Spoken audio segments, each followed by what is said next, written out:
And now you finally found it. The starting line of this case. Edgeworth. I'm feeling really down and I could use a hug. Or maybe a good fuck, but I'm fine with a hug. I don't care for the horrid atmosphere here. Let's return to the present. We can do it there too! Guess not. This isn't really a good tune to... Never mind. Well, right. What are you going to do, if you plan on changing your defense? No! We can't do that. That's right. He's holding Maya hostage. What should I do? That's not something I can answer for you. Mr. Edgeworth. Right. Only you can decide where to go from here.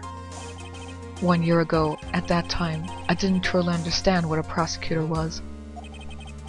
And that is why I had to leave the prosecutor's office. I felt that I couldn't stand in a court of law until I knew what a prosecutor really was. And now, right, it's your turn. My turn? What is this thing called a lawyer? What can you do as one? You must find the answer, and you must find it on your own. Once again, presenting anything would be kind of pointless, I'm pretty sure. I'm a lawyer, but to fight for someone who's clearly a killer... Matt Ongard, that man really is... It doesn't matter who. Every person deserves a proper defense and a fair trial. Isn't that the basis of our judicial system? Isn't your basis basically guilty until proven innocent, as well as evidence is the only thing? Common sense kind of doubt is pointless to have? Proper defense? But what exactly is that? Is it where a lawyer forcibly and blindly gets an acquittal through shouting and trickery? Ironic that you of all people should say such a thing. Isn't that exactly how you have fought for your clients up until now? I was gonna say something like that, but I decided to be nice to Phoenix. But then Edgeworth will always do it for me.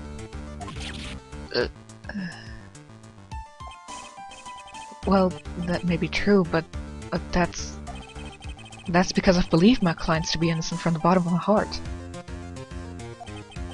But if I were to get on guard an acquittal, that isn't a proper defense at all.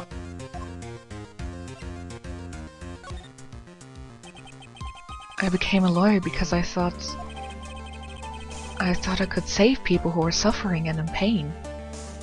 That sounds more like you should have become a doctor. But when I look at this mess we're in, I can't even protect the person closest to me. Even if I win the case, I still lose in the end. I just don't know what to do! Right. Would you get a hold of yourself? You have it all wrong. Huh?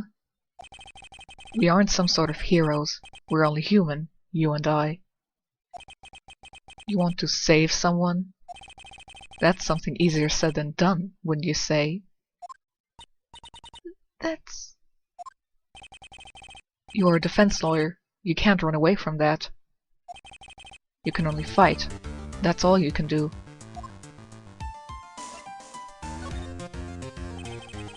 People like you and Franziska von Karma are always using all you have to pin me down. Well, I don't know about Franziska, but yeah, Edgeworth likes to pin you down. You fight to the very end, even when you know the truth is not with you. But I'm not like you. Ich zieh den Schwanz ein, sobald ich nicht gewinne. You know, basically he's a scared dog who tucks in his tail as long as things aren't going his way. I can't fight for a false verdict, for men I clearly know to be guilty.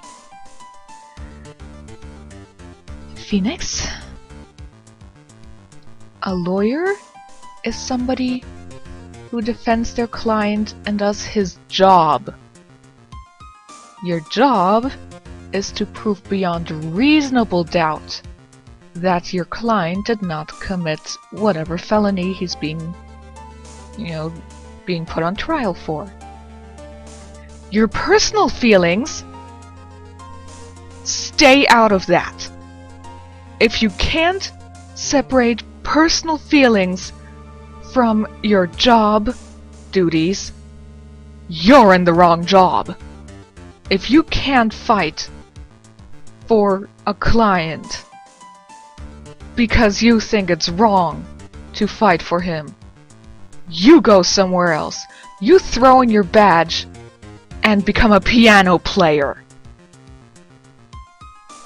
You keep your personal prejudice, opinions, or ethical moral stuff out of your job.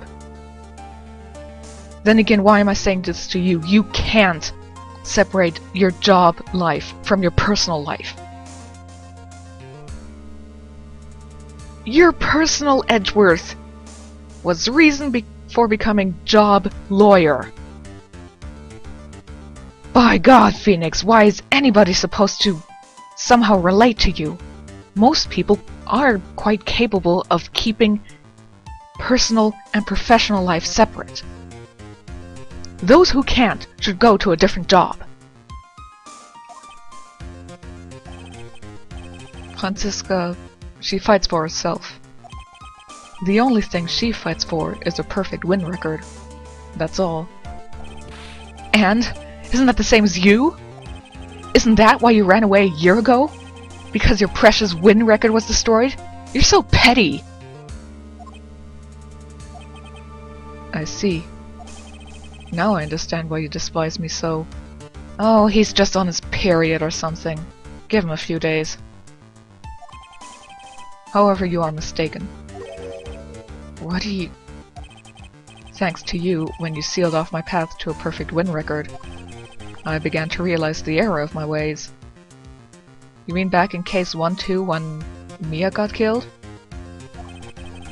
I realized that things such as a perfect record were meaningless. Eh? I don't believe you. Are you saying that is why you left the prosecutor's office? But then why? Why are you here now? The answer to that is something you will find out on your own.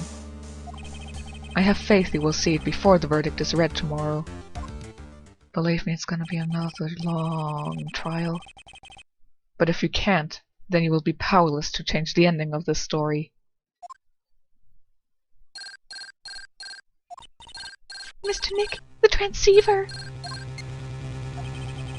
I'm sorry for what happened earlier. Well then, Mr. Attorney, do you wager you can obtain an acquittal tomorrow? My, what is the matter, Mr. Attorney? I don't sense your usual anger this time. Tell me, please. Why are you holding Maya hostage for Mr. Engarde's sake? Why are you doing this for that cold-blooded killer? He didn't kill anyone, Phoenix. I want to throw him out of a window. Right. Please don't misunderstand things. He is my client. Don't toy with me. A man who hires an assassin is just as much of a killer himself. No, he isn't. Ethically, maybe. Legally, no. I believe you were asking me for a reason as to why I am doing what I am. Yeah? This is what I like to call my aftercare. What the heck is aftercare? Well, depending on which department we are talking about, it could be that thing that you use after shaving. Although that is called aftershave. But it's something that you do to take care of things after something has happened. You know, the word is kind of self-explanatory. It's like the word awkward. It looks the way it is spelled and what it means. My name carries a certain amount of honor and dignity, Mr. Attorney. I take great care to ensure that no suspicion falls upon my clients for my handiwork. That is what is called client relations, and it is a part of an assassin's duty. An assassin's duty? Duty. We were unlucky this time, and my client was arrested as a suspect. As a result, I did what I had to do to enlist your expert help, Mr. Attorney. I'm kinda wondering, why did Ongard demand to be it on that day? I mean, if he had done it on a day when he and Juan weren't very close, this whole crap wouldn't happen. And to ensure that you would do everything in your power to the very end. What is your name? Didn't he already tell you that like 5 videos ago? I believe I told you once before. However, you did, but my name is De Killer. Shelley De Killer. Oh my god, you tell me that assassin that totally was hired by Matt Ongard is the same guy that took Maya away, who is also called De Killer? These plot twists give me a migraine. You're Shelley De Killer? Please keep in mind you do not have much space to maneuver with me. As the killer, I always finish what I set out to do. If you fail to keep up your end of the bargain, Maya, it would be my duty as an assassin to see to it that she receives a very nice long nap.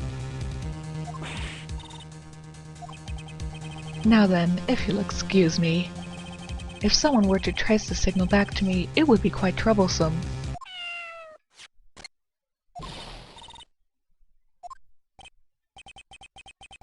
I don't know what to say. Actually, that's a good question. Why didn't anybody ever try, attempt to trace that thing? That was a good question. Why not?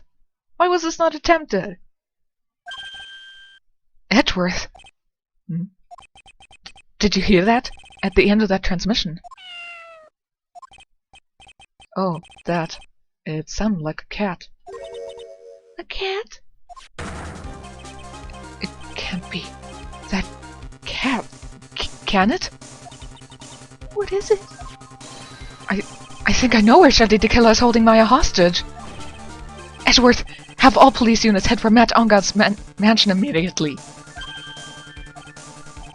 Alright, you row over as well then. Don't lose hope yet, Pearls.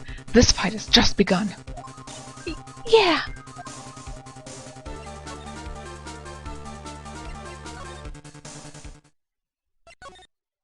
Oh, this sudden quiet is so mood-breaking.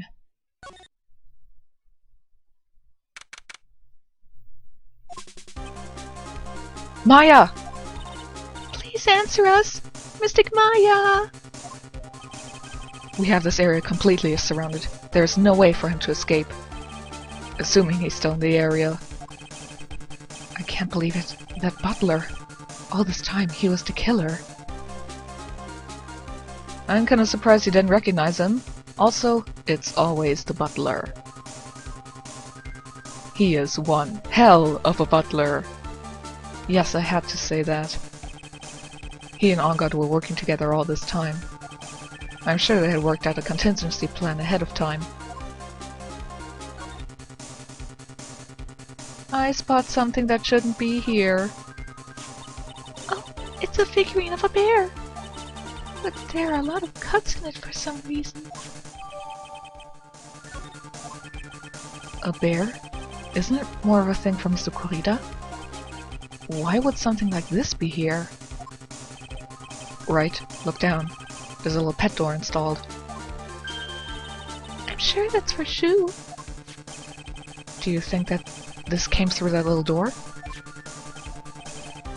The door. It's locked. Well, I'm pretty used to breaking doors down by now. Let's go, Edgeworth! It would be so cool to have a CG for this. There's no one here! From the looks of this room, I would say this is Ongat's private lounge. Look at this, right? An antenna for sending and receiving radio signals on a VCR. Check inside the deck. If there's a tape, it would be an important piece of evidence.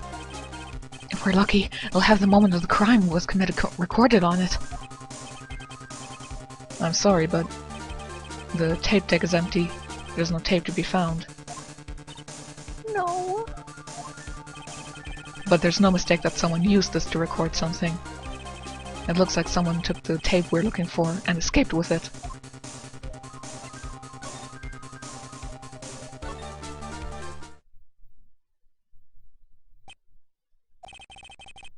We've searched all over, but it looks like he got away. I'm sorry. It looks like he slipped out of our grasp this time. And now, we've lost our only lead. Don't give up yet. That little girl is looking to you to be her pillar. Yeah, you're right. We're close, I can tell. We've already set up checkpoints along every route leading out of this district. Leave the rest to us. Maya.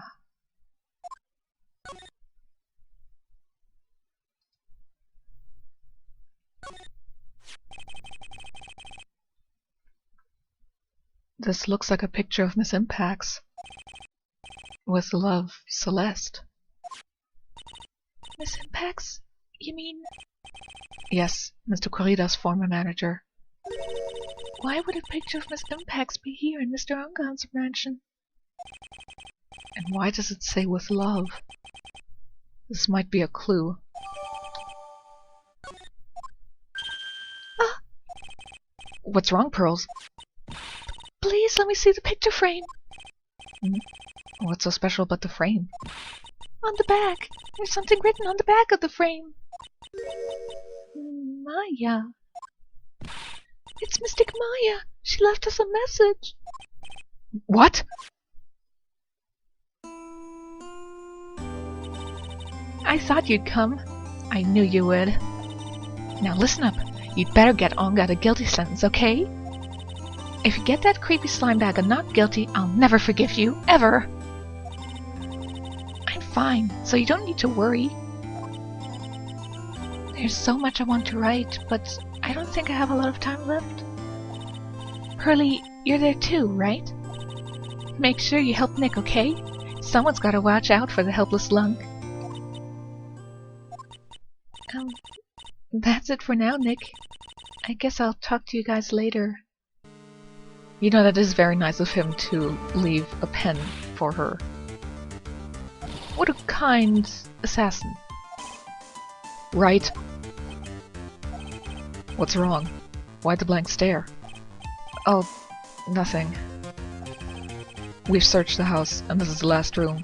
It looks like he eluded us. Edgeworth? Yes? As far as clues go, I think this is about all I'm going to get. But I'm still short one last thing. And what is that?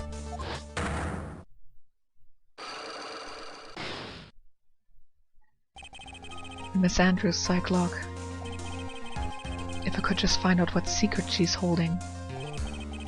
Then I think I stand a chance in court tomorrow. To blow this case wide open, expose the truth. I think I know what you're thinking. I'll contact the detention center. Thanks, Edgeworth. Well, let's go, Pearls. It's time to open that last lock. Good evening, Mr. Wright. What's wrong? You look ill.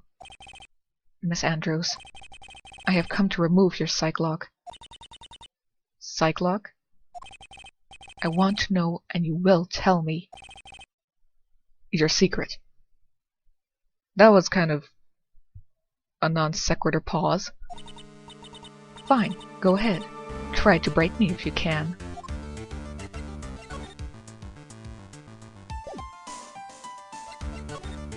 By the way, this psych lock seems kind of silly to have, because I don't know. the way everybody went on about it, it was kind of obvious why she did things.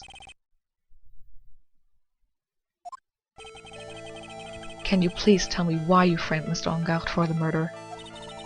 I've already told you countless times. It's because I thought Matt was the killer.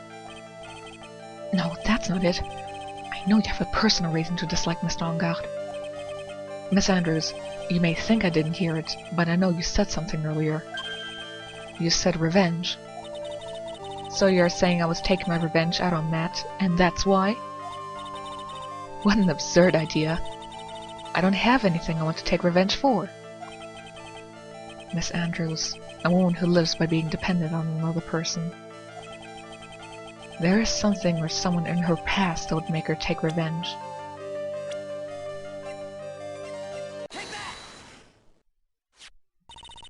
Celeste.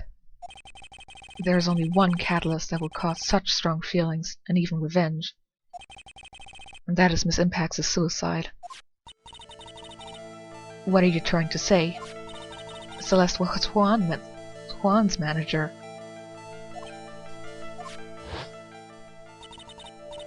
On top of that, the one who hit her suicide note was also Juan. What does all this have to do with Matt? You're right. You haven't mentioned him. Yet. But for you to hate Mr. Engarde, it would mean that he must have had some relation to Miss Impax and her suicide. Can you explain to me this relation between Celeste and Matt?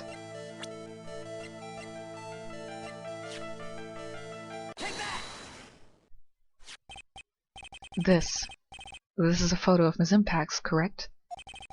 She looks younger than when she passed away, though. With love, Celeste. This is Miss Impax's handwriting, isn't it? Where did you find this? No, it's all right. It was a rhetorical question. Well, I was very tempted to give you a rhetorical answer. Yes, it is. I found this at Mr. Engarde's mansion.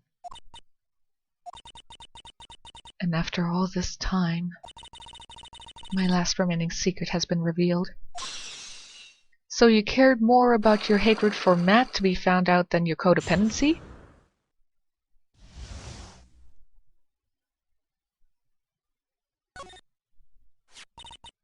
Celeste, she was supposed to get married to Juan. Yes, but I heard that it didn't work out. Because Mr. Corrida didn't want to get married to her anymore, right? Yes, because of Matt. Because of Mr. Engarde? What do you mean? I think I can see where this is going. Celeste, she was Matt's manager a long time ago. She was the happiest woman in the world at that time. I was working part-time back then, and I often saw the two of them together. So that's why, with love, Celeste is written on the frame of that picture. They were a couple, weren't they? It wasn't anything as splendid as that. Celeste was being used,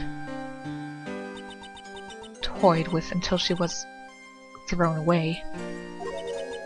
That's so horrible. Matt's entire image is built around how nice and wonderful of a man he is. A scandal would have destroyed that. Which is why Celeste, in her kindness, moved over to Worldwide Studios. And that is where she met Juan. She seemed really happy with him. Even happier than when she was with Matt. Celeste and Juan were such a good match that they were even planning to get married. And then, it was suddenly called off. On the night Juan called their marriage off, Celeste killed herself. And that's why I framed Matt. It was revenge for Celeste and for myself. Can I just say something? If Celeste was such a supposedly strong person, you'd think she'd have the strong emotion of being pissed off if she gets used and actually damage his image. Also, I'm pretty sure most other women wouldn't like being used, so if Matt has a reputation of being a player, you'd think that if enough women would bash at him openly in public and get the newspaper to tell, ask them about that, you'd think his image would have been ruined. What I'm saying is Celeste was actually weak. I'm sure even you can guess why Juan called him out wedding off, right? Matt confessed to Juan about his relationship with Celeste. So that's what happened. But then why did Mr. Carter have to call off the wedding? I don't understand at all. It was probably because it was worthless male pride. Ew, I don't want my rival's leftovers.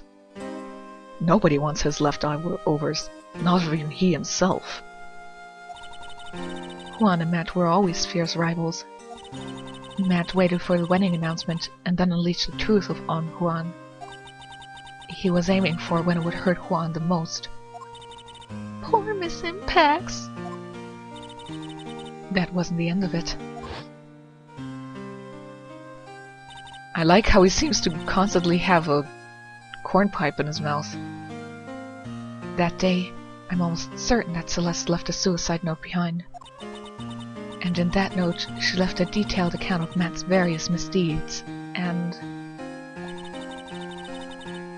so that she would never again be hurt by Matt, she chose to die. Then, when Juan discovered her body, he hid her note. But why would he do that? It's simple. Juan realized that note was a powerful weapon against Matt, and it would be especially damaging to his refreshing like a spring breeze image. In any case, with his pride hurt, Juan sought revenge. Revenge. There's that word again. Juan wanted to publicly disclose the contents of that suicide note. At a time that would cause Matt the most damage, of course.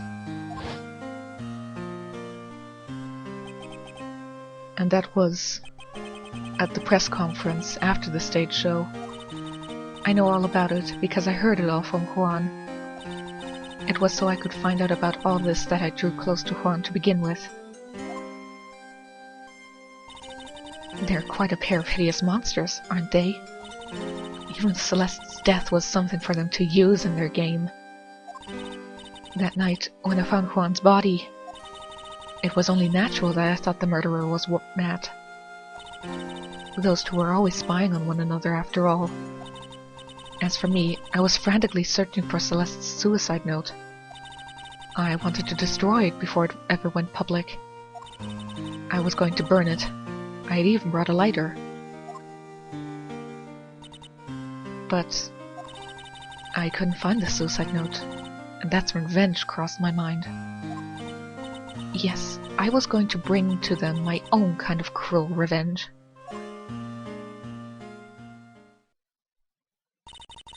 Celeste was killed by those two monsters. She committed suicide. There are things called catalysts, and things that are decisions that you choose yourself. Yes, their actions probably catalyzed her into a depressed state. She still chose on her own to commit suicide. That's why it's called suicide. Self-death. So when I stabbed Juan's body with that knife, I didn't feel a single shred of guilt. And that's all I have to say. Well, Mr. Wright, even knowing all this, are you still going to help that man? I'm a lawyer. I see. What a foul profession. No, what a moron. That's the only problem. Thank you very much for your time and for talking with me. It was no big deal. I couldn't sleep anyway. I can't sleep either. Not with my situation, or with what I know now.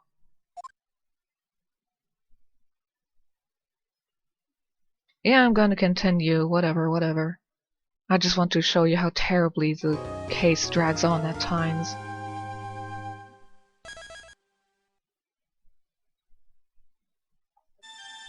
And I'm pretty sure this day of the trial is gonna be the worst to prove it. By the way, yes, this is basically a repeat of the nightmare at the beginning of this game. Ooh, it was prophetic.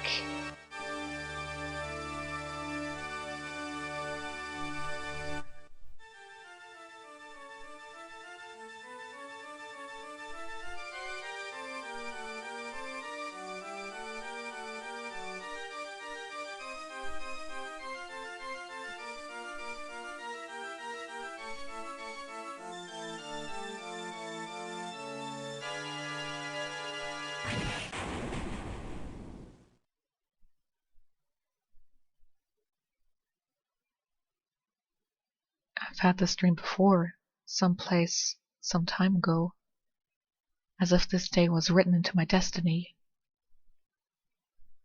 Today, I'll stand in court as a lawyer to prove a killer innocent. Not a killer.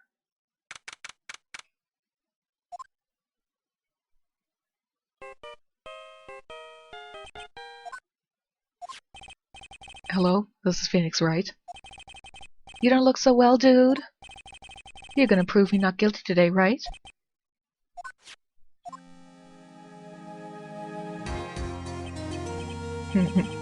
If you please, Mr. Lawyer.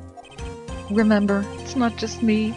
Your precious friend's life is riding on today's verdict, too.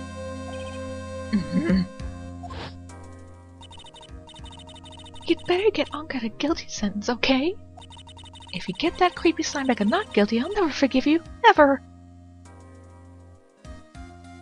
I don't care if Maya doesn't forgive me. You kinda disappear after the third game anyway. Maya. Phoenix? Phoenix!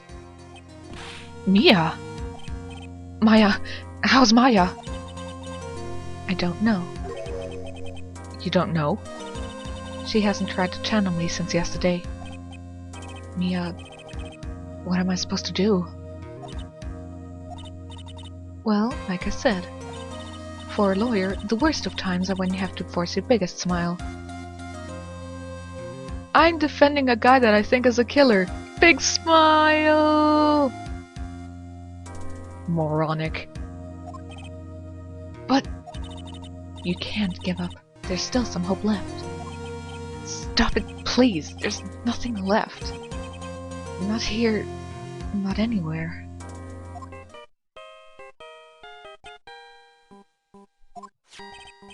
Oh, it's that stupid on guard again. Will you leave me alone? Look, don't call me anymore. I mean it. You're really mean, pal. Oh, Gumshoe! I'm really sorry.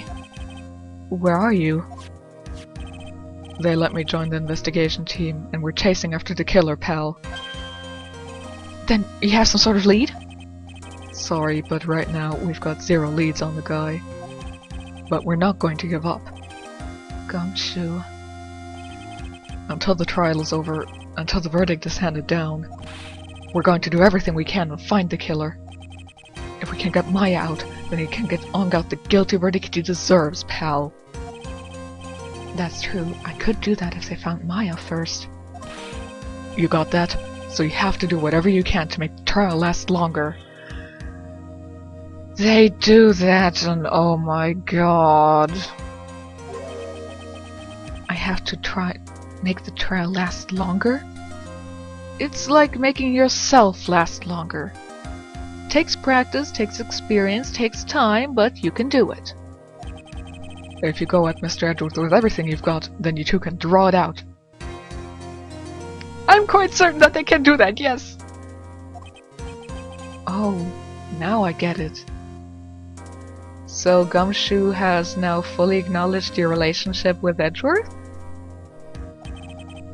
I believe in you, pal. You and Mr. Edgeworth can do it. So, believe in us. We're gonna give it all we've got, just like you. Got it. Thanks, Gumshoe.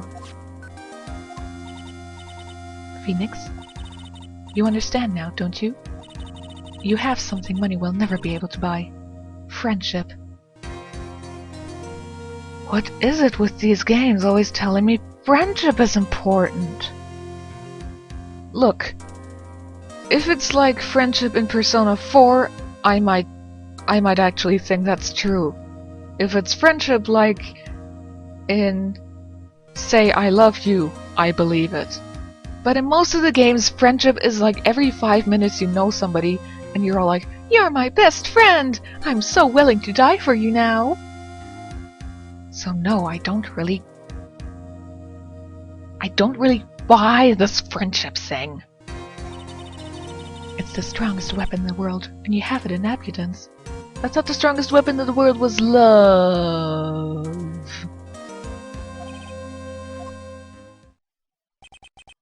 Looks like we're coming to the end.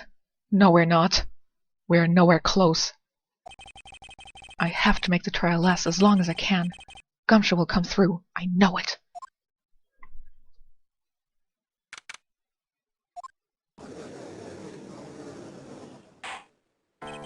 Court is now in session for the trial of Madonga. The defense is ready, Your Honor. The prosecution has been ready for a while, Your Honor.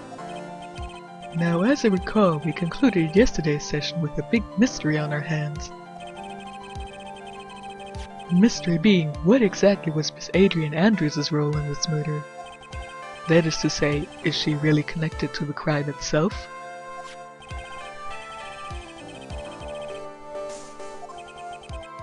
Adrian Andrews. She forged evidence that threw suspicion onto Mr. Engard, and then proceeded to escape the crime scene by wearing a nickel samurai costume. The guilt of these actions are those from which she cannot escape. Then you're saying that she is guilty after all? I'm not finished, Your Honor. Miss Andrews has nothing to do with committing the actual murder. I would like to direct the court's attention to this card. What is that? It looks like a shell. This is the calling card of a certain assassin. Assassin, you say? Yes, Juan Corrida was killed by a professional assassin. And the person who hired the assassin, his client so to speak, is Matt Engard. What a surprising turn of events! I would think it's become commonplace by now, Your Honor. I know what's going on this time. So I know that everything Edgeworth has said is true. But we still have to hold out as long as we can. Mia, stop trying to be a mentor. You suck as a mentor. Your stupid idea of believing your client. Thanks very much. Where the hell do you think that brought me now? Smile when it's the worst. That doesn't help in this situation. At least until Maya's safe and sound. I wonder how the trial would turn out today. Annoying, long, and boring. Now then, please call your first witness, Mr. Edgeworth.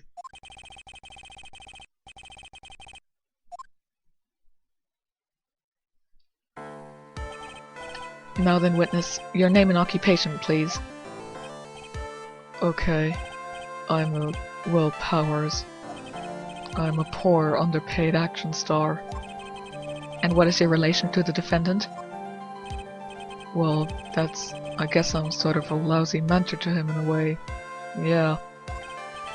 Mr. Powers, please, you don't need to put yourself down so much.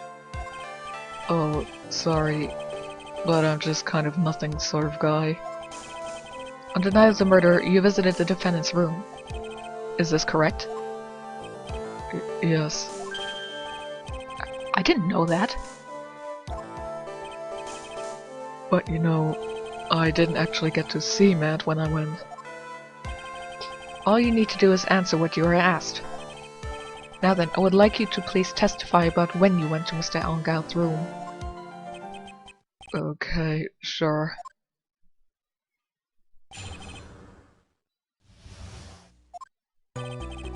After the award ceremony, I went by myself to Matt's room.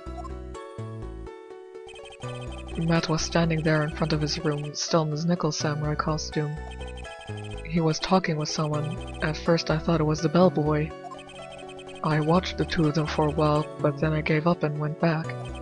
I had guests with me that night, and I couldn't make them wait for me.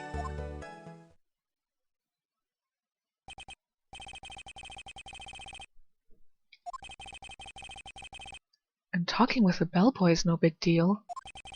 If one assumes that the person Mr. Engelt was speaking was an ordinary bellboy. What are you implying?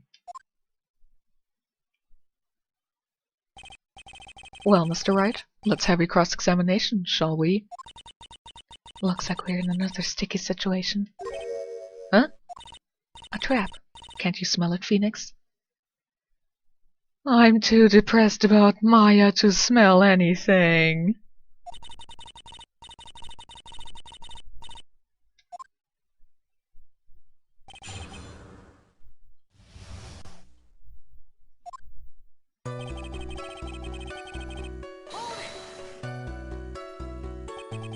The defendant's room? Why did you go there? Well, I'm his mentor, like a big brother sort of, and I wanted to say congrats. What's wrong? Where did you stop? Mr. Wright! What is it? You're going to try to trick me into a corner, aren't you? Huh? I know I'm just a poor underpaid action star, but I'm not the killer. No one said you were, Mr. Powers. No, please, don't trick me! Every time you do your lawyer thing, the witness suddenly turns into the bad guy. Every time? Witness, I will personally talk to the defense at a later time. Yeah, you'll talk. So for now, please kindly cooperate and continue with the testimony.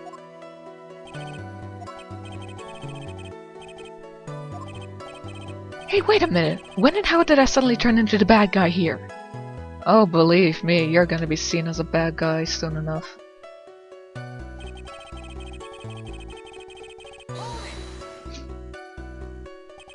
Are you sure that was Matt Engelt? Yeah, I'm sure. He wasn't wearing the Nickel Samurai mask then. If that's the case, then he really can't be mistaken.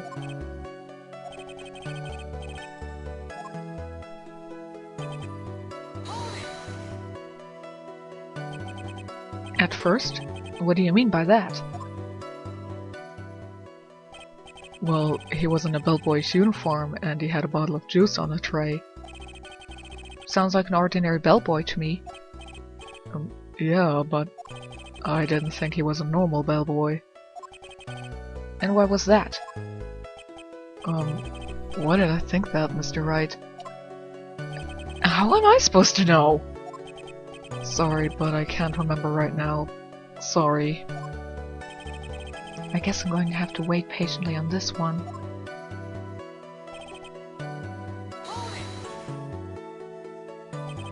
You saw the two of them, the bellboy and the defendant, together, right?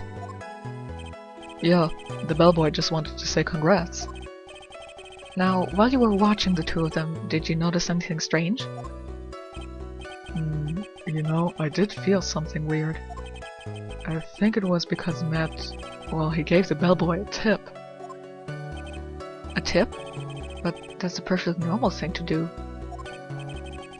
How long did you watch the two of them? Oh, not more than a minute or two, I think.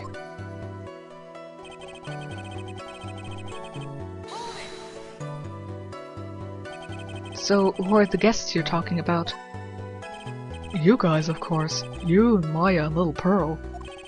I thought it would be really rude since I invited you guys if I disappeared on you. So I went back to my seat pretty soon after seeing Matt in the hall. that's very nice that you don't want to be rude, but if you maybe got up and said, you know, I'm gonna quick congratulate him on that, then yeah, you don't have to reappear after a minute. 5 minutes would have been fine. This is like squeezing water from a stone. It's probably pointless to press further. Do you remember this incident? Did Mr. Powers leave his seat that night? I don't remember that happening at all. Maya was making such a racket in her hyper state. I ended up focusing on her. I see. In any case, from his story, he probably wasn't gone for very long. 1 second, I have to click here something.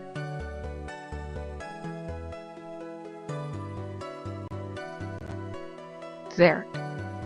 I had to publish the most recent uploaded video of this Let's Play.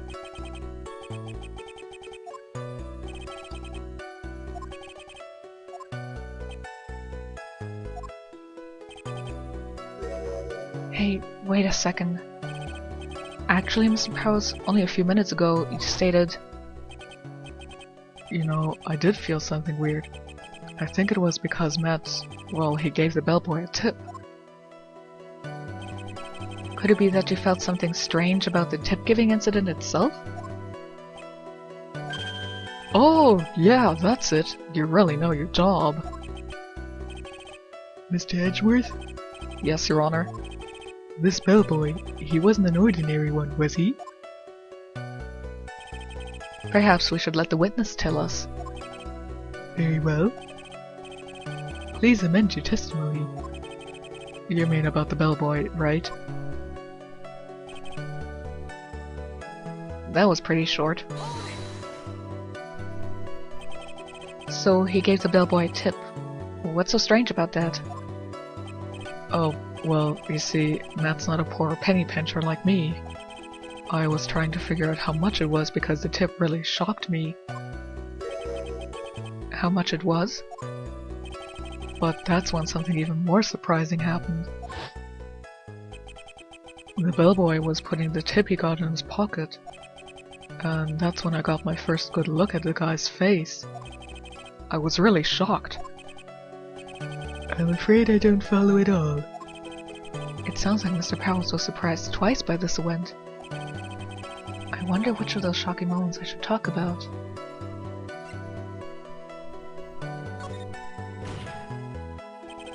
The defendant is a huge star. He can afford to give generous tips, wouldn't you agree? Sure. But giving him that much was maybe a little too much, I think. A little too much? Would you please clarify to the court about how much would you say the defendant gave to the bellboy? Honestly, I don't know. I can't even begin to guess. And why is that? Because he gave the bellboy a really fat roll of cash. A roll of cash?! I don't know, haven't these people ever heard of those... I don't know, I think there were about 2 or 3 incidents over the years now where in America a waiter got like $1 million tip or something like that? It can happen!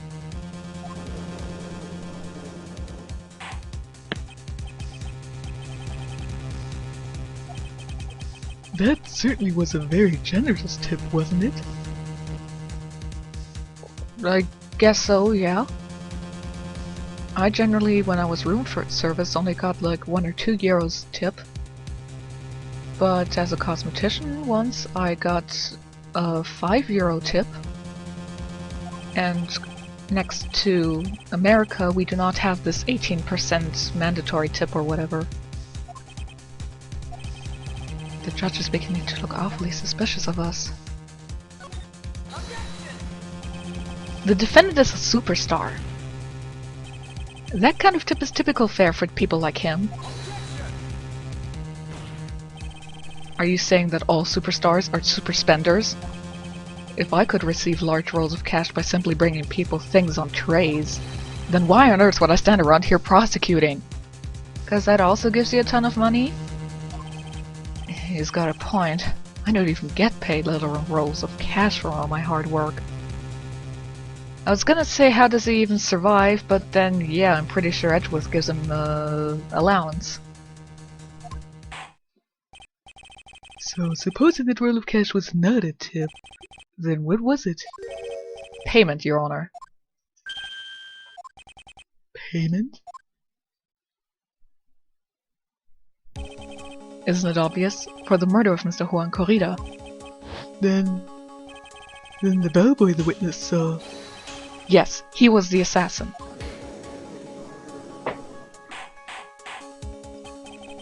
Hold your horses now, Mr. Edgeworth. You don't have any proof of this, do you? Have I ever been unprepared to support my claims, Your Honor? I have here the card Shelley the Killer left at the scene of the crime. Shelley the Killer? He's the person the police's special investigations team has been chasing for ages. I am certain that the person the witness saw was this very assassin, Shelley the Killer. Really? What's wrong, Mr. Powers? No, nothing. Something just clicked in my head, and I think I just figured something out. Oh? Actually, I saw that bellboy again later on that night. What?! Mr. Powers, please testify. Tell us what you saw. Yes, sir, right away. I think I missed a funny line. Whatever. This time I wasn't at home because I had to go to the bathroom. And that's when that bellboy I saw earlier came out of the room. Of course, when I say room, I mean Juan Corrida's room. Now that I think about it, that bellboy did seem kinda out of place. Yeah, so he had to be the assassin. I'm sure of it. I mean... Thank you very much. That is all we need for now. Huh? But I'm not done. There's still more. Let us first establish that the bellboy was truly Mr. the Killer. Then we shall see. So the bellboy came out of the victim's room. And if that bellboy really was the assassin...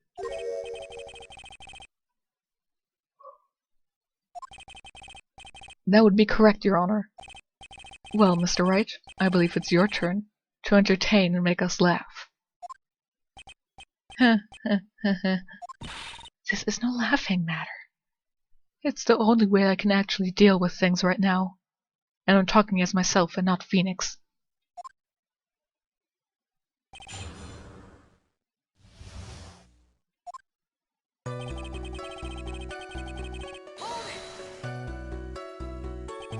And what time was it? Well, I don't remember. The award ceremony ended around 8 PM, right? And I went to Matt's room pretty soon after that, and then I came back. And then I went to the bathroom. So I guess maybe it was around 8-10 PM by that time? You're not one for details, are you, Mr. Powers? Sorry. I thought I could maybe catch Matt and say my congrats.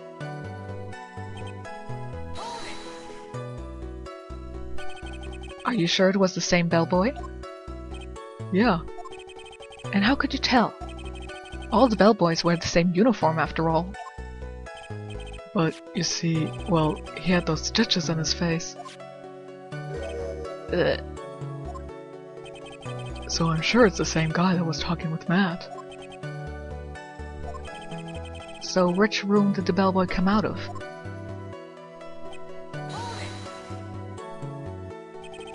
The victim's room, huh? Yeah, the one with all the really pretty flowers and teddy bears. It was Juan's room, all right. Words cannot describe how screwed I am. Royally boned? That sounds pretty good.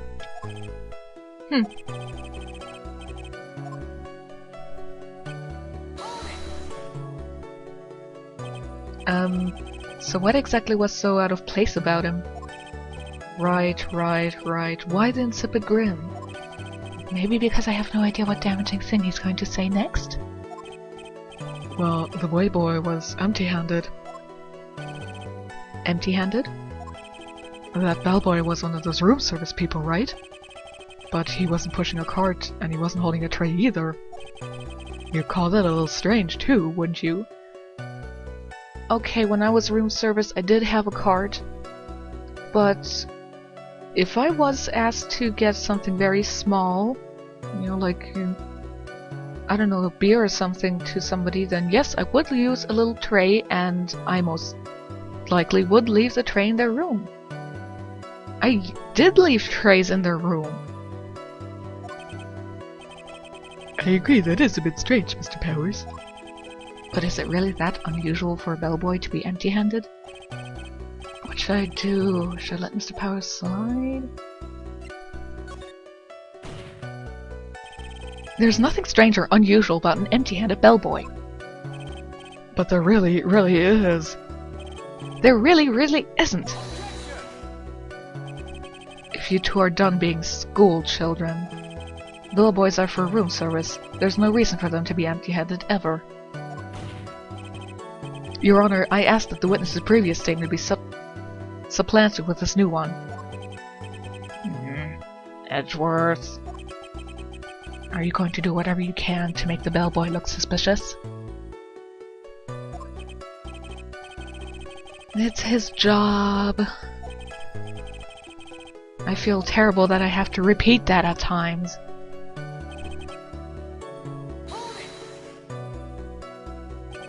So you're saying that it's suspicious for him to be empty-handed? Yeah, really suspicious. I mean, when I first saw that bellboy, he was holding a tray in his hand, and there was a bottle of juice and a wine glass on it. Juice? What kind of juice was it? I'm pretty sure it was tomato juice. If we could come up with some sort of reason as to why he would come out empty-handed, some sort of proof, then I think we can dodge the bullet on this one for now. Proof, huh? Sounds like another job for the court record.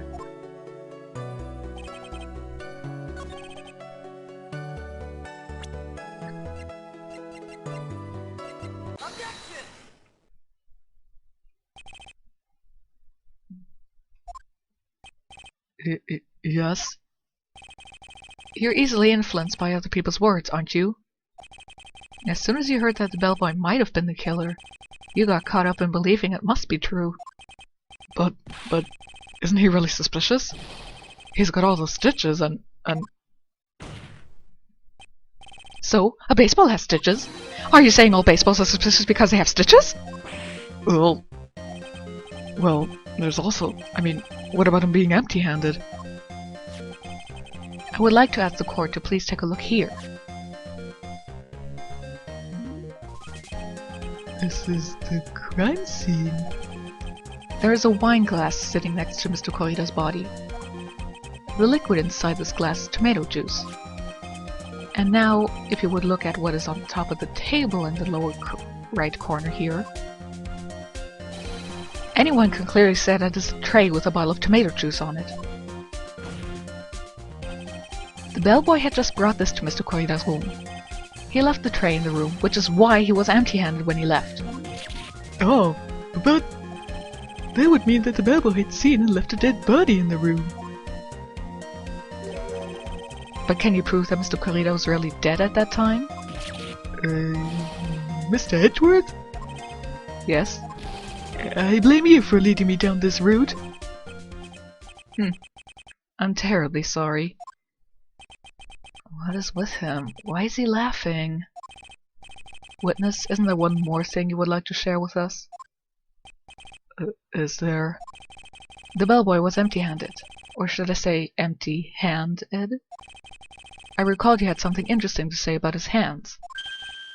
Oh yeah, I almost forgot. Eh? What? That bellboy, he was wearing gloves. Okay, when I was room service, I wasn't forced to wear gloves, but if the description had told me to do so, I would have done so. Gloves? Yeah, pitch black, leather ones. All the other bellboys don't wear gloves like that, right? Why didn't you mention them earlier? Sorry, it slipped my mind. Oh boy, does this make the bellboy look really suspicious. Alright, got to focus. I can't get lax here. So what if he had gloves? A lot of bellboys wear gloves. Come on, Mr. Wright, that bellboy was wearing black leather ones. So, a football is made of leather? Are you saying all footballs are suspicious because they are made of leather? But that man, he received a large roll of cash from the defendant. And then he was seen leaving the crime scene wearing black leather gloves. I don't think that even someone like myself could believe he was just another bellboy. It seems that we have finally come to an understanding. Now then, witness, please continue with the rest of your testimony. The rest? Oh yes, please tell us more. Okay.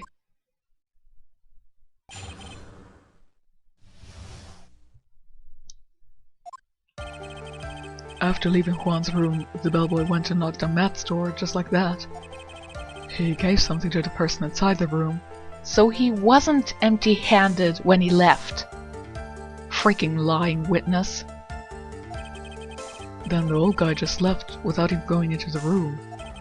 After that, I went to the bathroom and then back to my seat. So the bellboy, after leaving the scene, next went to the defendant's room? Yeah, I kinda saw that by accident. Some accident. I'd say you saw too much. And all of it was suspicious to high heaven. I think it's safe to say that we can no longer consider this bellboy to be normal.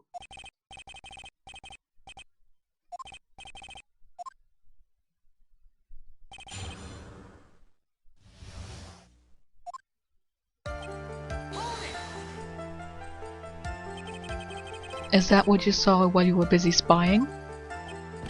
Excuse me? I may be a poor underpaid action star, but even I wouldn't stoop to spying. Well, I think the point is, where did you watch all this from, Mr. Powers?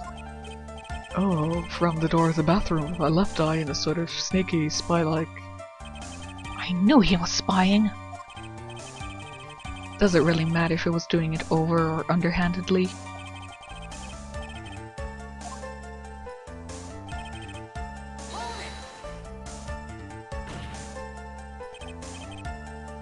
I said hold it!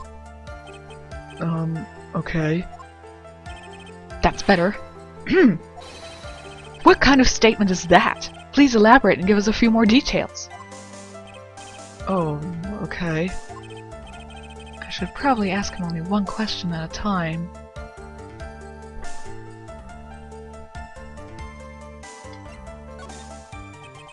He gave something to this person? Yeah. And what was this something? If I remembered what it was, I wouldn't be calling it a something, would I? But this implies that something was removed on the scene of the crime. Are you sure you really can't remember, Mr. Powers? I think it was something kinda small. This is an incredibly crucial piece of information. Please, try to remember what it was. I'll try.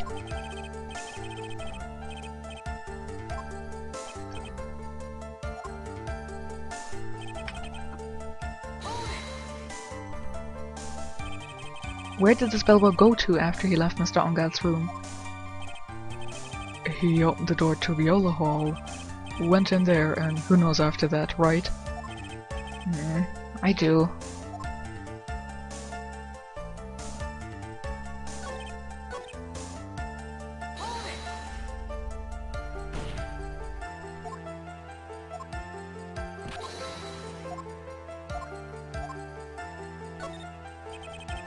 So, who took this something the bellboy handed off?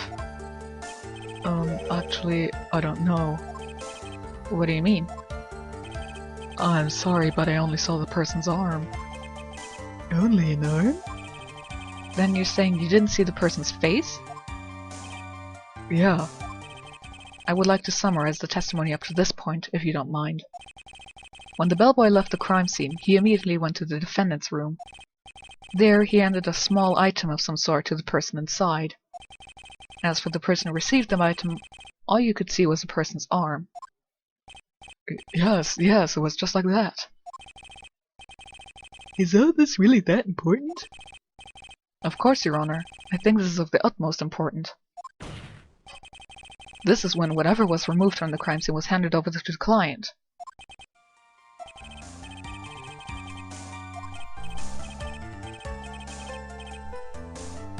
Well, let's see, I think it was... no...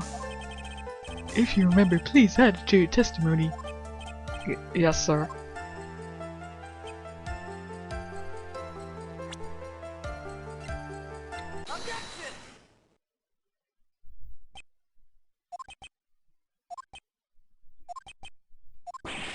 What was the point of that pregnant pause?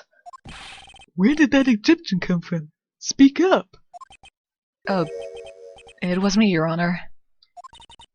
What is it, Phoenix? I have a feeling that something bad is going to happen once I show this. Mr. Wright, if you have something to say, please spit it out. Yes, Your Honor. Okay, Phoenix, deep breath. Mr. Powers, the something you saw, was it this item? Oh hey, that's it, that's something. Wow, Mr. Wright, you really figured it out. I recall we found this at Matt Ongout's mansion. At the defendant's house?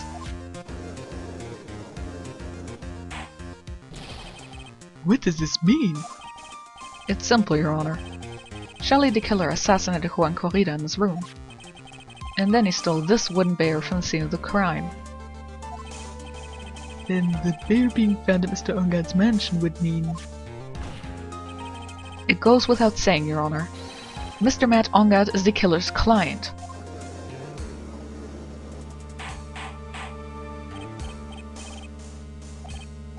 Mr. Wright, this is the most unfortunate turn of events for you. Yeah. Sorry, Mia. Why are you apologizing to her? Your judgment was sound. Actually, I figured the bear would come up. If not now, then it would have later on. Even if you hadn't shown it to the court, I'm sure your friend Edgeworth would have. He's not my friend. I almost forgot that he knew about it too. I think it is clear that there is no need for us to continue this trial. I can't let this happen. We have to do something. There has to be something we've overlooked. Your Honor, a minute please. Yes, Mr. Wright? There are still a few points left that we have not fully explored. What are you trying to pull? Oh, well, we can't have that. Alright, Mr. Wright, what questionable point would you like to explore further? There was one thing in Mr. Powell's testimony that was very unclear. And that is the identity of the person who received the bear.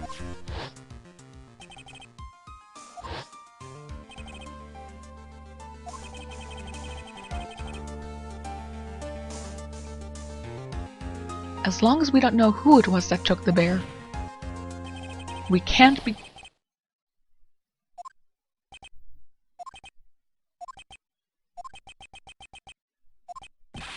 What is it, Mr. Powers? If you're going to scream like that, at least give us a good reason why. Oh, yeah, sorry. Actually, so, I remembered. I remembered who took the bear. What?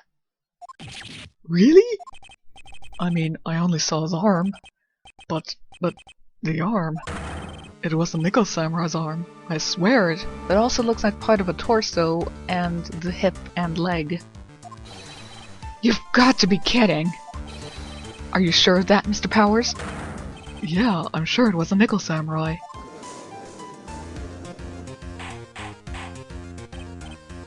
I'm starting to dislike this soundtrack. Or at least this track. Looks like you've dug your own grave, yet again. How many times is that today? I've lost count. Only like... twice.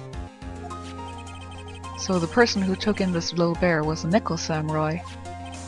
And as we all know, Matt Ongout is the Nickel Samurai. Don't sound like old bag. It's very annoying. Thanks to the defense, we've made it all the clearer. What am I supposed to do now? Mia, help me! You don't have time to act lost. You've got to find another angle to attack this from. Hurry!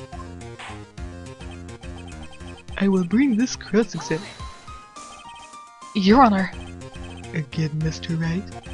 We've already removed any and all questionable areas of this testimony. It's about time you were removed from this court, Mr. Wright. I have to find something if one more little point will do. There are still questions left unanswered. What are you trying to pull?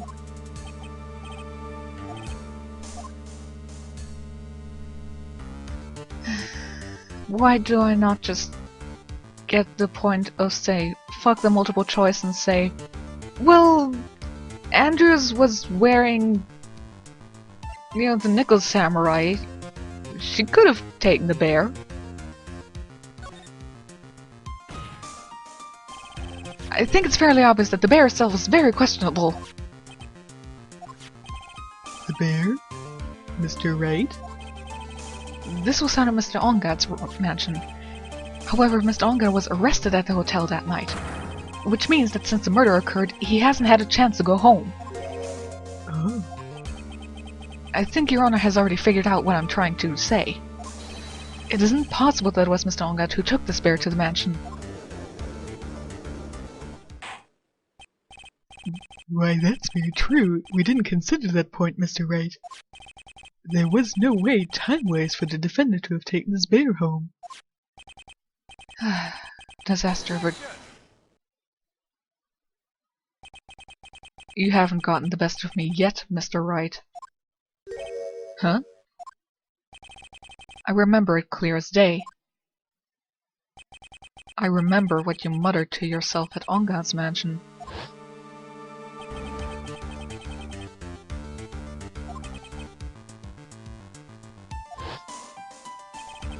The killer and Ongad were working together, so to speak, and the killer was hiding at Ongad Mansion as its butler. What a bold move! The bear figurine was brought back to Ongad Mansion by the killer himself. When it looked like he was about to be arrested, Ongad had him do so. I assume because it would have been bad had the police found it during their investigation.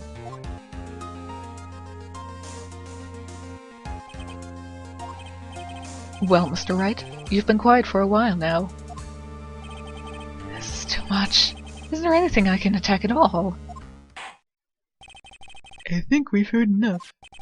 We now know why this bear figure was at the defendant's mansion, as well as who it was that received the bear from the assassin in his room. Everything has become very clear. The client who hired the assassin to commit the murder was Mr. Matt Ongad.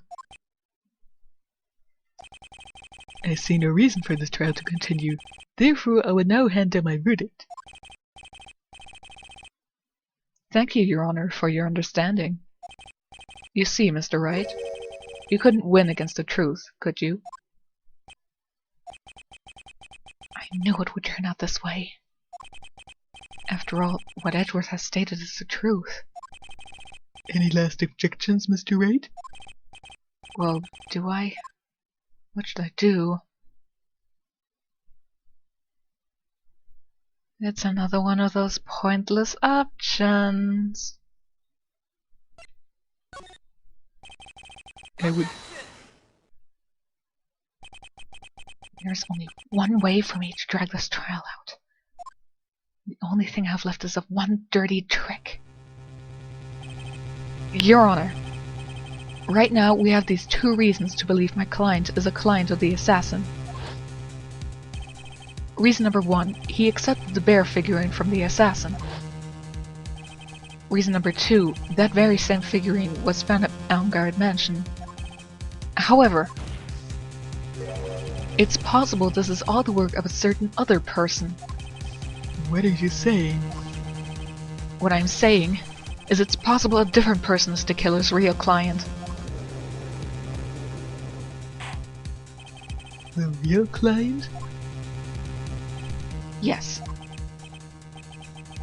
Is this all you have? And then, Mr. Wright, let's hear your theory. Who do you say is the real client of the killer, and therefore the real murderer? Would you stop saying that somebody who hires somebody is a murderer themselves? They're an accomplice! Adrian Andrews? Yes, we already know that you tried to frame Matt Ongard for the crime.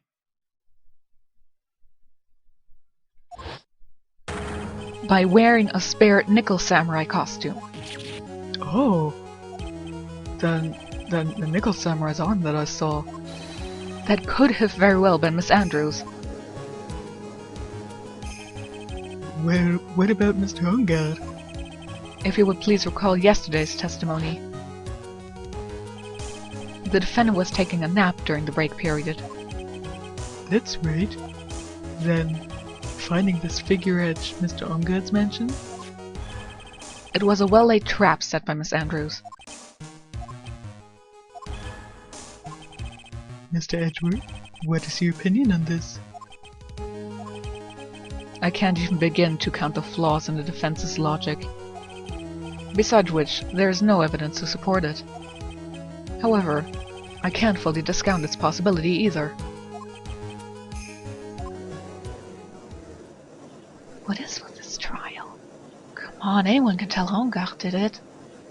Can't believe the defense would go so far as to pin the guilt on someone else. Yeah, unbelievable. It's not something petty. It's murder of all things. This is to save Maya. This is to save Maya.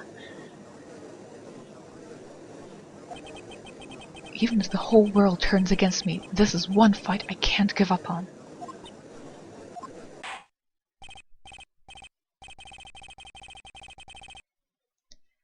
Why don't you turn this trial into a private one? Only people who are currently working on the case or witnesses are allowed to be in here. No peanut gallery! Your Honor. For the benefit of the defense, I'm willing to play along with this what-if game. His what-if game, Mr. Edgeworth? The prosecution is prepared to challenge the defense's theory. Mr. Wright, even you must have thought it strange and wondered, why would the criminal want this little wooden bear? He's right. The killer did specially bring that bear to Ongard right away. Why do you ask? Is there something special about it? Absolutely.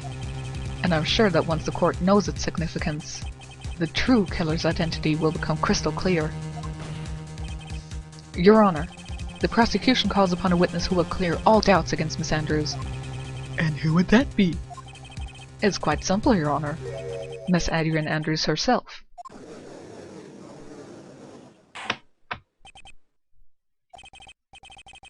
The court will now take a short 10-minute recess. The prosecution will prepare its witness in that time. Yes, Your Honor.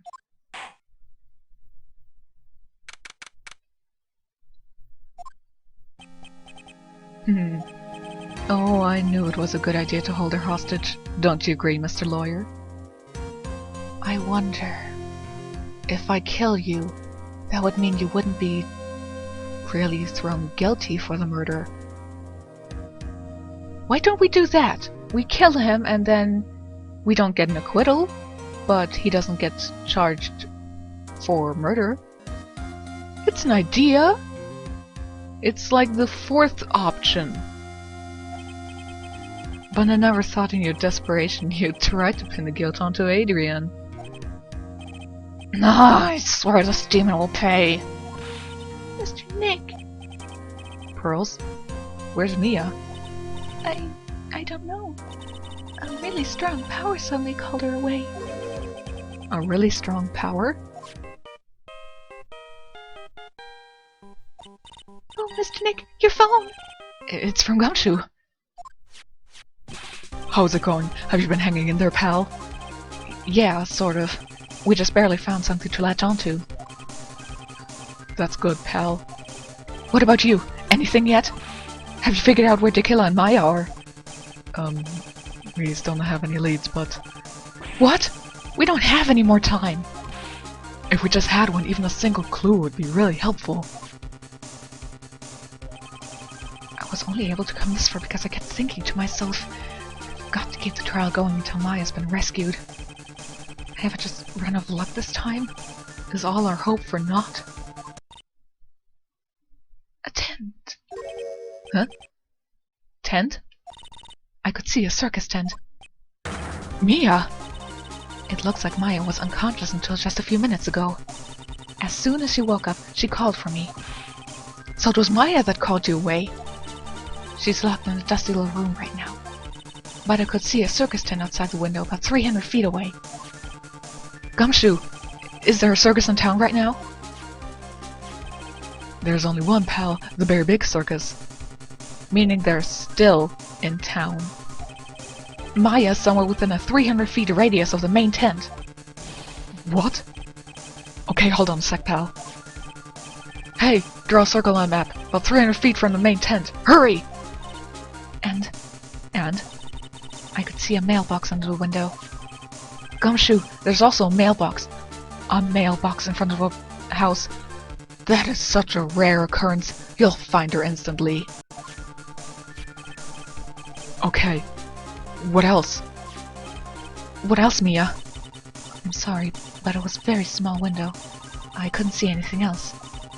It felt like I was in an old office building, maybe the 3rd floor or so. You can feel which floor you're on? Then again, my mother and I smell colors, so whatever. I heard her. Old office building. Good stuff, pal. Okay, just hang in there. Just a little longer, hill. Wish us luck. Good luck.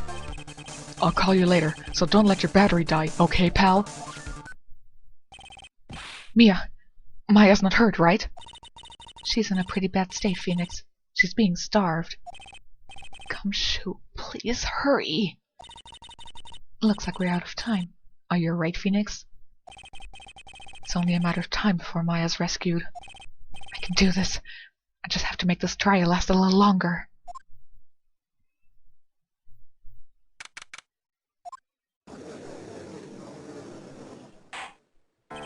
Court will now reconvene. The killer, the man who murdered the victim, handed this to his client. From this, one obvious question arises.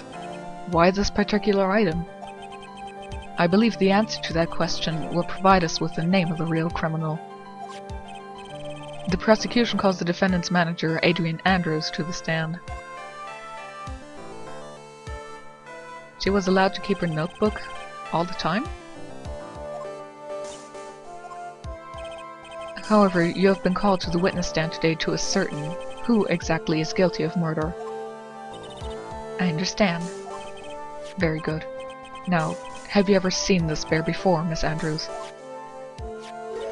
Of course I have. You have seen it before? That's right. It's only natural that the witness has. Miss Andrews, could you please enlighten the court to this bear's secrets? Alright. Why does she...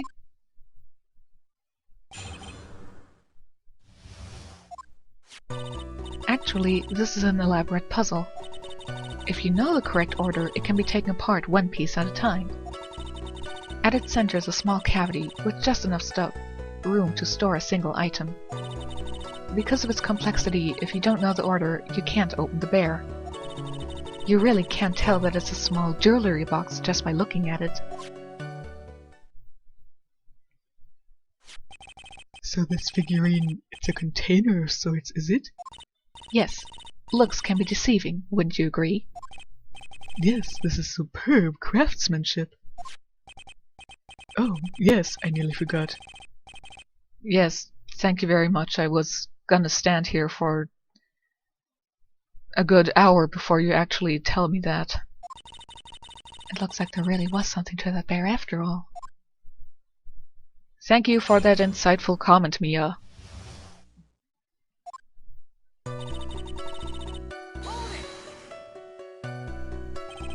A puzzle? That's right.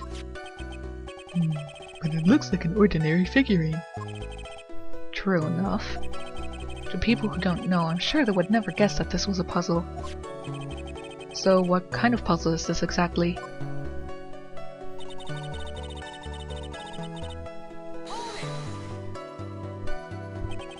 So you can take it apart? And how would one go about doing that? Well, you first turn its tail to the right and then push it in. Oh, yes, I see. After that, the arms and legs are free to move and can be removed. Oh, this is most interesting. A boy and his new toy. It's like he's 5 all over again.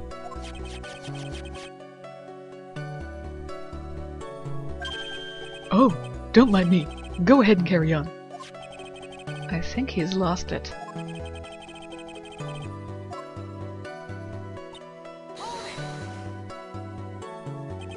And how do you know about this? I know because I was the one who bought it. Huh? It was a souvenir from when a friend and I went to Switzerland. Then this was a present from you? That's right. It was a puzzle in the shape of a bear, so I thought it would be perfect for Juan. So it was a present from Miss Andrews.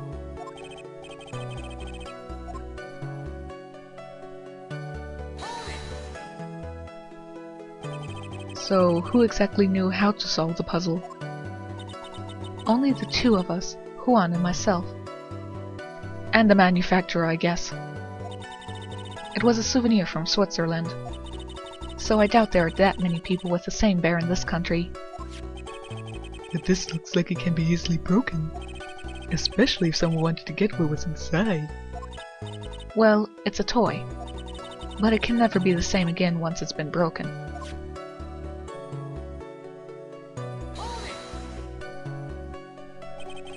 Who else knows that this bear is actually a small container or jewelry box? I never told anyone. And as long as Juan never told anyone either, then only the two of us knew. So if you never told anyone how to open the bear, how did Juan know how to do that? The two of you, huh? Then, of course, that means Mr. Ongar didn't know, right? I think that's about all I'm going to get for now.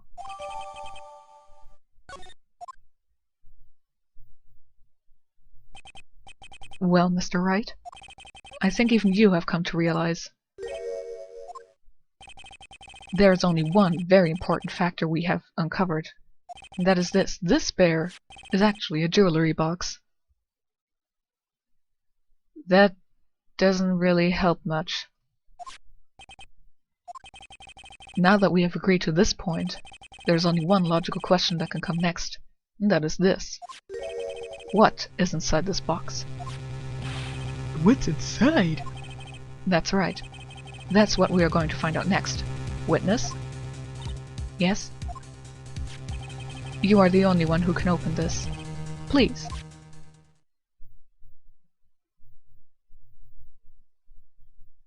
There's a painful silence hanging over the courtroom. All eyes are on Miss Andrews now as she solves the puzzle and takes the bear apart. Why don't you tell the judge to do it? He had fun trying it. I've opened it. Thank you.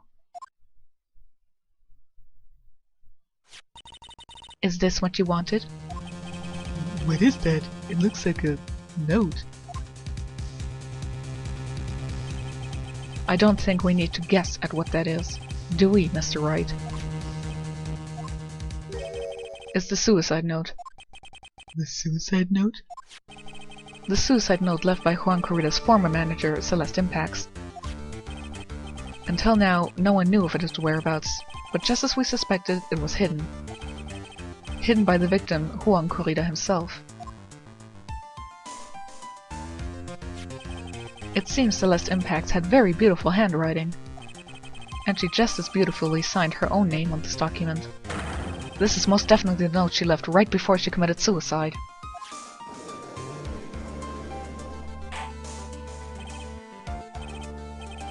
Did you know about this? Yes, I did. I heard all about it from Juan. When I discovered his body, I looked for the bear. I wanted to destroy the note before it became public. But I couldn't find it anywhere. Because it had already been taken by the killer. Everything is going at Mr. Edgeworth's pace. So now that the suicide note has been found, what's the next logical question? what is written on the note. That's right. At least, that's what I would think. I believe it is only appropriate the contents of this note be made I can't talk anymore. Be made known. I can't stop you, can I? I went through so much just to get my hands on it. And I was going to burn it, for her sake. I'm deeply sorry, but I can't allow you to persuade me to stop. Your Honor, if you could please read the contents of this note aloud.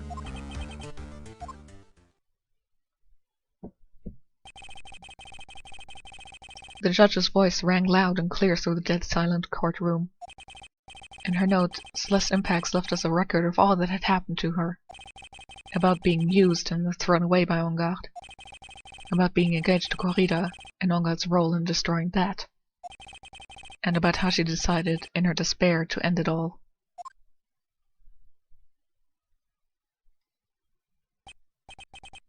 And that's all Miss Impax had to say. There is one thing I would like to say here. The prosecution has no interest in slandering Mr. Engarde. Then, what? Our intention, Your Honor, is to establish a motive for murder. Isn't that correct, witness? Yes. On the night of the murder, Juan was going to make the contents of the note public.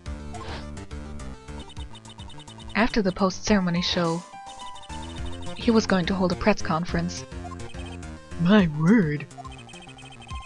Matt Engarde values you both all as refreshing like a spring breeze image.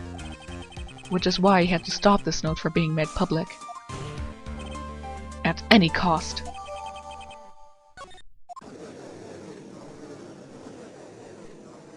It's Engarde's fault that woman killed herself. And this time he even went so far as to kill someone to stop him from revealing that. How terrible. What a selfish person. I guess there are slimeball of lawyers out there who will defend these creeps too. You know, this is strange because whenever I look on TV, everybody acts like the lawyers are slimeballs to begin with. And like the good type of lawyer is the only one that is like a really rare occurrence. I guess this is just another hint that this game actually doesn't take place in America. Mr. DeKiller's client's goal was to obtain this suicide note. And the only person who needed this note that badly is the defendant. Let's not forget that the bear with the note inside was found at the defendant's house. It seems that we have come to the truth at last. No, we are practically 1 hour and 33 minutes in right now, and we still haven't. Although I hope that the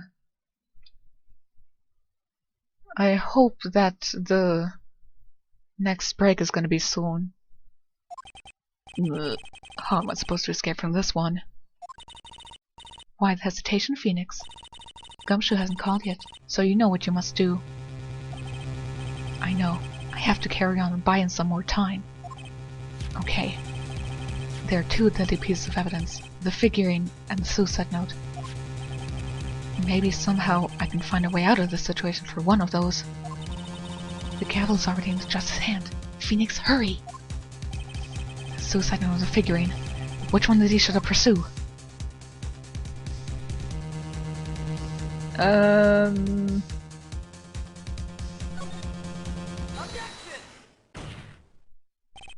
Please wait, Your Honor. Oh man, look at that lawyer. He's still going at it. It's like he doesn't care that he's trying to get a killer off the hook. Oh my god, would you people stop calling him a fucking killer? Shut up, Peanut Gallery! The Peanut Gallery shuts up! Ruhe auf den billigen Plätzen! That is correct. But that seems a little strange. In fact, I think there is a contradiction here. This note was hidden by Mr. Corrida until the night of the murder. If that is the case, I say that Matt Engarde could not have known what was written on this note. Oh, I didn't think of it that way. Exactly, but I did think of it that way, and I thought it was rather strange. No one in their right mind would kill for a note without first knowing what it said.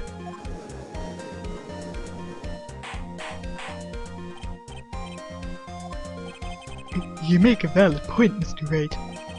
Mr. Edgeworth, what is your opinion? It was just a flash, but I think I did rather well on this one. Unfortunately, I think he believes differently. I believe a show of appreciation is in order. Huh?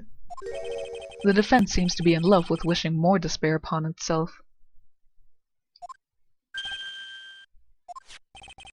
I would like to direct the court's attention to this. What is that? It is a very small video camera, Your Honor. This type of camera is commonly used as a means of spying. Spying? What the? I thought that spy camera was in my possession. Matt Ongard and the victim both saw to the other as their biggest rival. They even went so far as to use this type of item to find each other's weaknesses. And? The victim, Juan Corrida, was being spied on. His personal life was being watched by none other than Matt Ongard. And he totally didn't watch him taking a shower.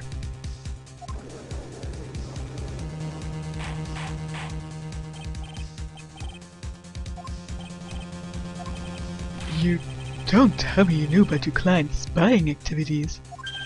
Well, sort of. I knew of one incident of spying on him. But other than that, no. Sort of is not an acceptable answer, Mr. Wright. I see you are confused, Mr. Wright. You're probably thinking, but I have the camera that was in the stuffed bear's eye. But this camera that I have is not the same one. Last night I searched the victim's house on a hunch. Using this. Gumshoe's bug sweeper. By the way, Mr. Wright, the defendant's fingerprints were found on this camera. Matt Ongard's fingerprints were on there. Well, Phoenix, it looks like those cameras were hidden all over the place. What am I supposed to say to that evidence? I think this is the end. It's fairly obvious that Mr. Ongard learned of the suicide note through this. He was watching the victim all along. He got me good this time. I don't have anything to counter that. Hey, now what's that lawyer thinking?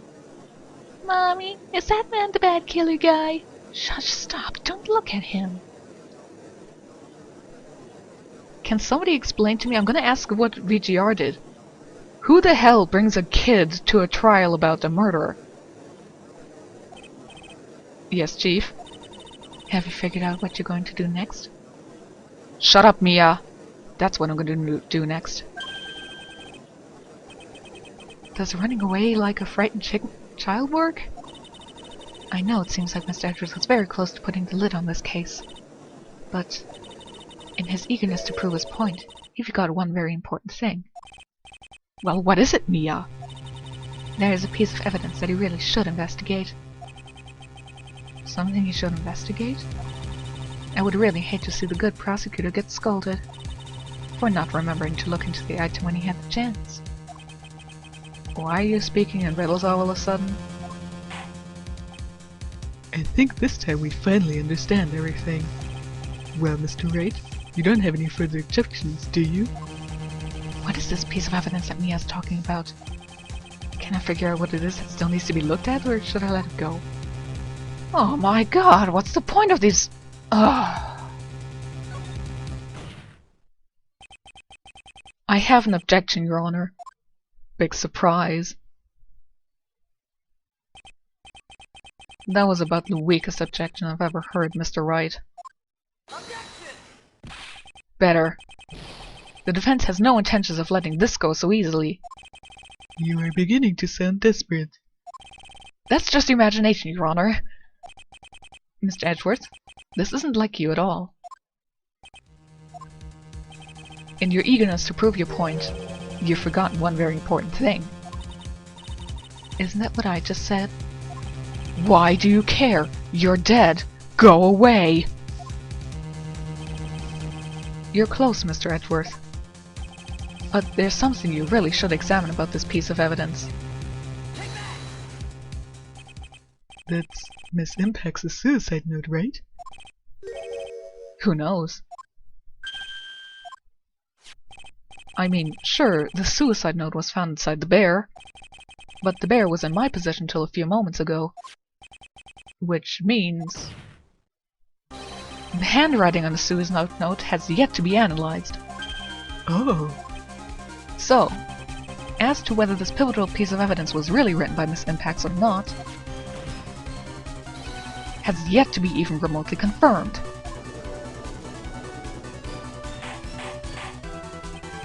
Mr. Wright, you can't seriously be... Mr. Wright? Are you saying the suicide note is a fake? Miss Andrews, you were the one who tried to pin this murder on Mr. Ongar. Who's to say you didn't create a fake suicide note and put it into the bear? How dare you!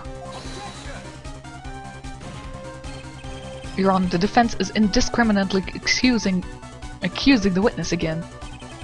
There's no evidence linking the witness to the suicide note whatsoever. But if this is a fake, then the witness is the only person who could have done it. What? Recall the witness's testimony concerning this figure. The only person other than the victim who could solve the puzzle is the witness herself. Miss Andrews, you wrote this note, didn't you? You wrote it so you could use it to frame Matt Ongar.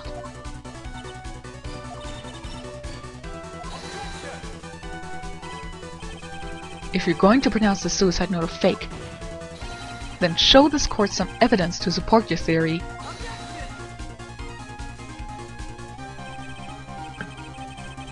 You were the one who presented this scrap of paper as evidence. That means the burden of proof lies with you, the prosecution. That's enough. Mr. Edgeworth, can you confirm the handwriting on the suicide note? It is as the defense stated. The handwriting has yet to be analyzed. If that's the case, it seems that yet again we have reached a point where a verdict is impossible. That's impossible! This isn't good, Phoenix. The judge is going to carry this trial over one more day. I don't think Maya will physically be able to make it another day. I didn't want to have to do this, but I don't have a choice. I request that both the prosecution and defense further investigate. Handwriting, alas, is my butt! That's just a lawyer trying to buy more time. Ongar is guilty! Look, any idiot can tell you that. I think we've reached the end of the line. Why should I care what the peanut gallery thinks of me? Shut up! We don't have a jury system in this game. It's only established in the 4th game, and in the 5th game it disappears. So you can shut your mouth.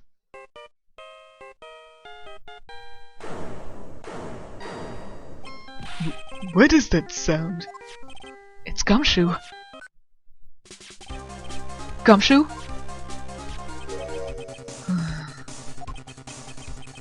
What is with him? What's with that sigh? Where's Maya? What happened to the killer? He got away. What? I'm sorry, pal. I really am. I don't know what to say besides I'm sorry. I wish there was some way to make it up to you. I really do. Anyway, what's going on? We found his hideout, pal. But the two of them were already gone. This is terrible. I'm going to keep looking for them, pal. Don't you worry. I just need a little more time. But... Don't tell me we don't have any more. Shut up, Peanut Gallery.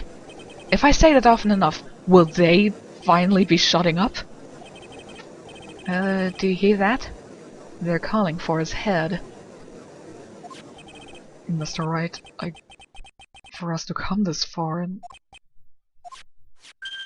Oh! What is it? Let me talk to Mr. Edgeworth. I can't do that. I mean, answering my phone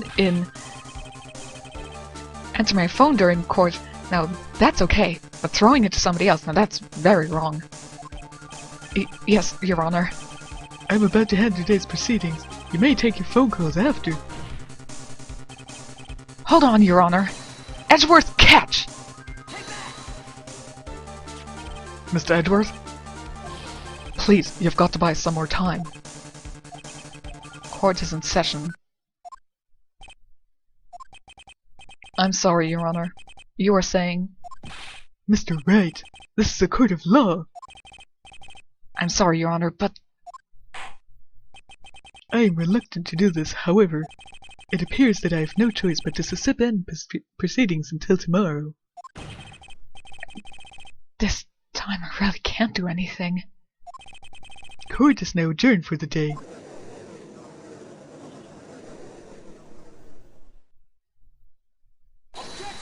Fuck you, Edgeworth!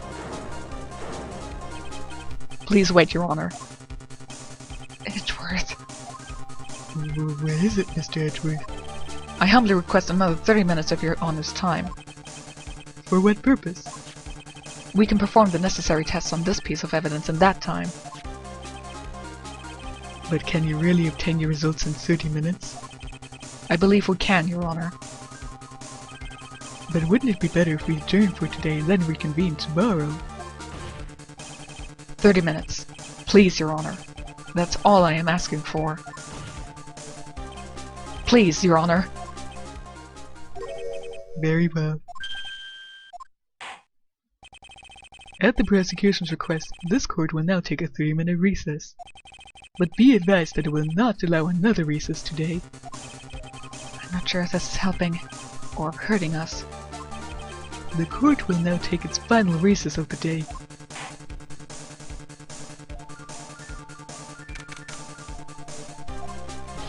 Right.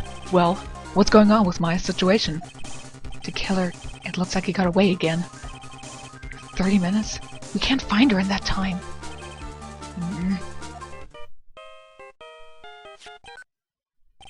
Report. Oh, is that Mr. Edgeworth? We don't have time, just spit it out. Right. It looks like we just missed them, sir.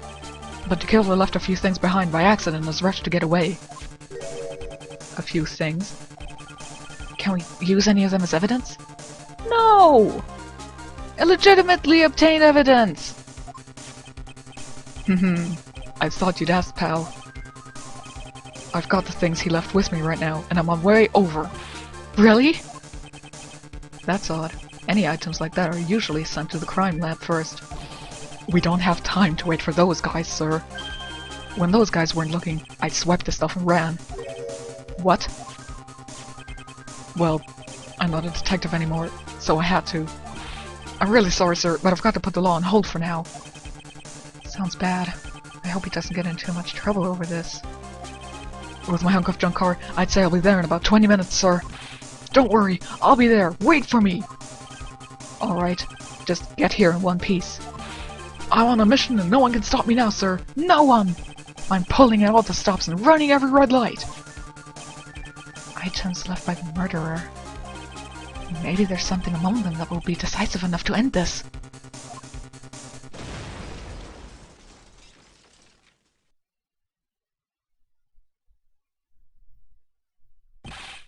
What's wrong? Detective Gumshoe, answer me.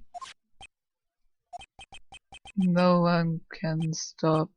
I'm...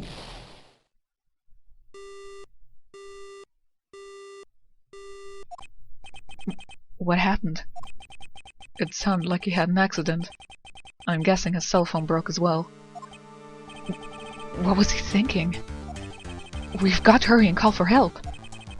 But we have no idea where he is. His cell phone was broken, and he wasn't driving a patrol car, so no radio either.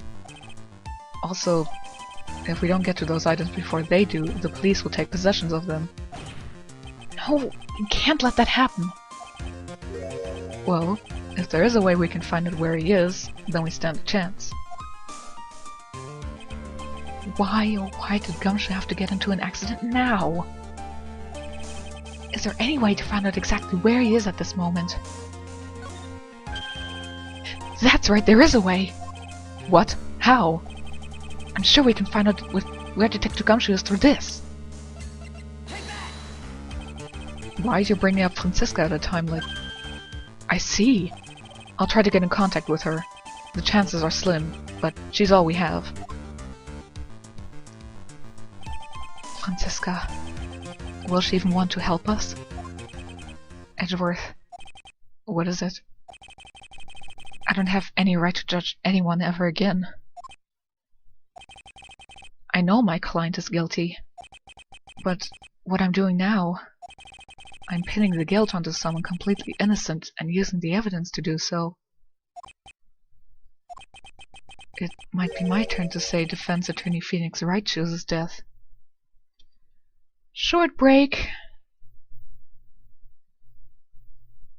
As stated before, all of Phoenix's previous cases were done with circumstantial evidence. Here it's basically the same thing. Everything that can point to Matt can also point to Adrian.